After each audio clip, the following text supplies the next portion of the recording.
ناظرین السلام علیکم۔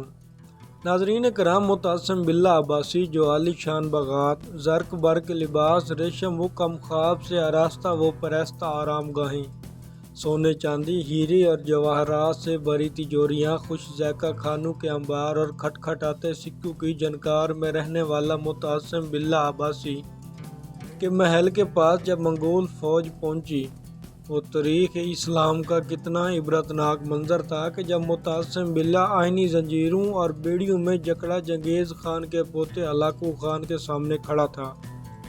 کھانے کا وقت آیا تو ہلاکو خان نے خود سادہ برتن میں کھانا کھایا اور خلیفہ کے سامنے سونے کی تشتریوں میں ہیرے اور جواہرات رکھ دیے، اور پھر متعصم باللہ عباسی سے کہا کہ جو سونا چاندی تم جمع کرتے تھے اسے کھاؤ۔ بغداد کا تاجدار بے چارگی و بے بسی کی تصویر بنا کھڑا تھا۔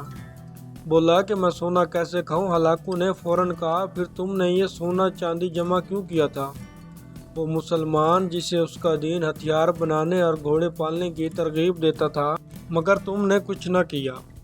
کچھ جواب نہ دے سکا۔ ہلاکو خان نے نظریں گھما کر محل کی جالیاں اور مضبوط دروازے دیکھے اور سوال کیا، تم نے ان جالیوں کو پگھلا کر آئینی تیر کیوں نہ بنائے؟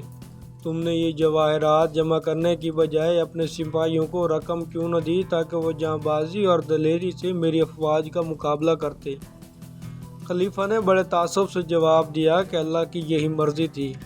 پھر ہلاکو خان نے کڑکدار لہجے میں کہا، پھر جو تمہارے ساتھ ہونے والا ہے وہ بھی خدا کی ہی مرضی ہوگی۔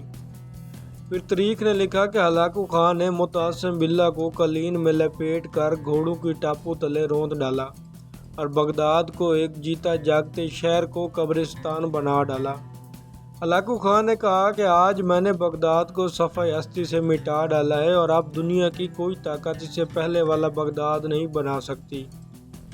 ناظرین کرام، تاریخ تو فتوحات گنتی ہے، محل، لباس، ہیرے جواہرات، لذیذ کھانے اور زیورات نہیں۔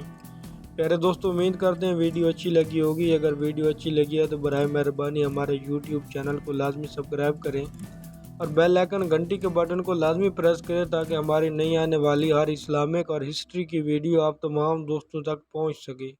شکریہ۔